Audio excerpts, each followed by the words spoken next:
Yeah, hi, this is Jon Reed with JohnERP.com, and this is actually my first ever video. Actually, well, it's my second.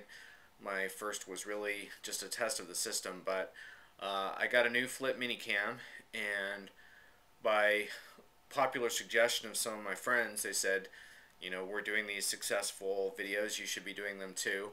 I've been much more of a podcaster up until this point, and I doubt I'm going to do a whole lot of videos on my own, but I'll probably use the videotaping some at conferences. And I also thought I could, share a few tips, ideas, frequently asked questions about SAP careers that come up. So for the first video ever, the question I want to answer is basically, how do you break into SAP if you have no experience?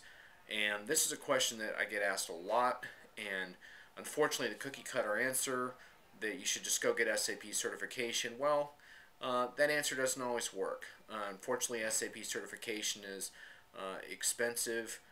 It works for some people in some situations, and it can be a very good investment, but people view it as a get-rich-quick scheme, and it's definitely not that. It's one way of getting into SAP, but you will find many times that certification is not enough to actually get you into the field, especially in a time where the economy is sagging a bit as it is now. So what do I recommend as an alternative to that? Well, the way people are getting involved in SAP these days is pretty simple. They're basically getting jobs with SAP customers that are using the software, and they're basically finding roles on those projects and working their way into SAP from the inside. And I often tell people, when you apply to companies, if you say, oh, I want to get SAP experience, that's not going to fly. And what you need to do is basically get companies excited about the skills you bring to the table currently, and then you take those skills, and from the inside of a company, as you begin to establish yourself within a firm, you're going to get more and more opportunities to take on more responsibilities. And as that grows, you're also going to get managers who are appreciative of your contributions, and they're going to ask you at some point, what else can we do to keep you fulfilled and happy and heading in the right direction? And that's the time where you're going to be able to say to them, I'm looking for more SAP exposure, and at that point you can really have that conversation. So while it's not an easy, quick way of getting into SAP, it tends to be the most reliable one these days.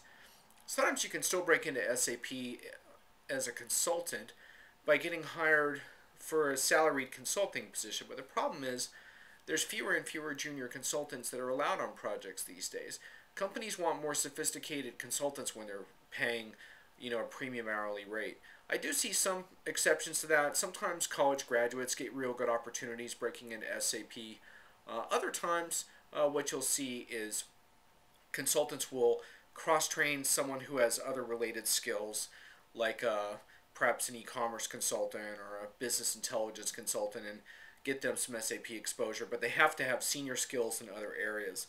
So for the most part, getting onto that welcome wagon at the consulting firm and dropped onto a big project where you're one of many junior consultants learning the ropes, that doesn't really fly anymore. That's not really what SAP customers are looking for. So that's what's made breaking into SAP more difficult, and that's why I write about it a lot on JohnERP.com. So anyway, this was really just a test video to see how this would work for me, so I'm not going to go into too much detail, but I might go ahead and put it up so you can tell me what you liked about it and what you didn't, and maybe we'll do this again soon. Thanks.